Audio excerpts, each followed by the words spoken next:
Taste the Daily.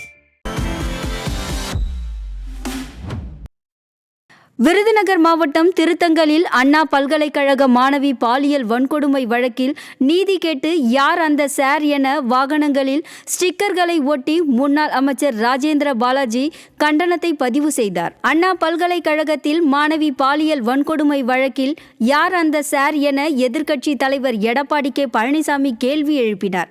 இதையடுத்து இந்த கேள்வியை மாநிலம் முழுவதும் மக்கள் தன்னெழுச்சியாக யார் அந்த சார் என கேள்வியை எழுப்பி எதிர்ப்பு பதிவு செய்து வருகின்றனர்.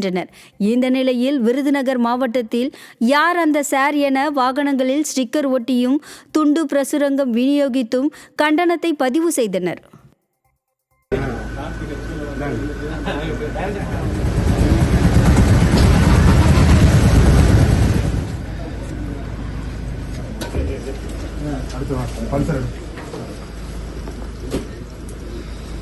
கோவை மாவட்டம் பொள்ளாச்சி சார் ஆட்சியர் அலுவலகத்திற்கு பெட்ரோல் குண்டு மிரட்டல் விடுக்கப்பட்ட சம்பவம் பரபரப்பை ஏற்படுத்தியுள்ளது.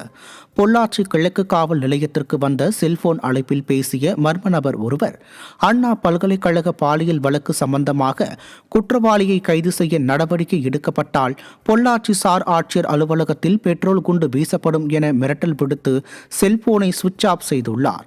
இதையடுத்து மிரட்டல் விடுத்த நபர் யார் என்று போலீசார் விசாரித்து வருகின்றனர். கிருஷ்ணகிரி மாவட்டம் ஒரப்பம் வாரச்சந்தையில் பொங்கல் பண்டிகையை முன்னிட்டு 3 கோடி ரூபாய்க்கு ஆடுகள் விற்பனை செய்யப்பட்டன.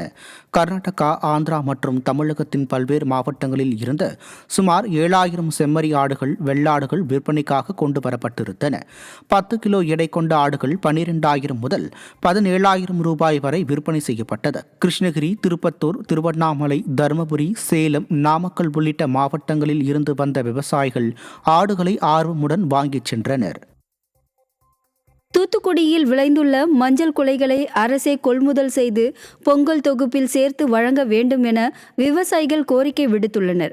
சாயர்புரம் சுற்றுவட்டார பகுதிகளான தங்கம்மாள்புரம், சிவஞானபுரம், சேர்வைக்காரன் மடம், ஜக்கம்மாள்புரம், செபத்தையாபுரம் ஆகிய கிராமங்களில் சுமார் 100 ஏக்கர் பரப்பளவில் மஞ்சள் குலை பயிரிடப்பட்டுள்ளது. தற்போது விளைந்துள்ள பயிர்களை தமிழக அரசே நேரடியாக கொள்முதல் செய்து பொங்கல் தொகுப்பில் சேர்த்து வழங்கினால் தங்களது வாழ்வாதாரம் செழிக்கும் என விவசாயிகள் தெரிவித்துள்ளனர்.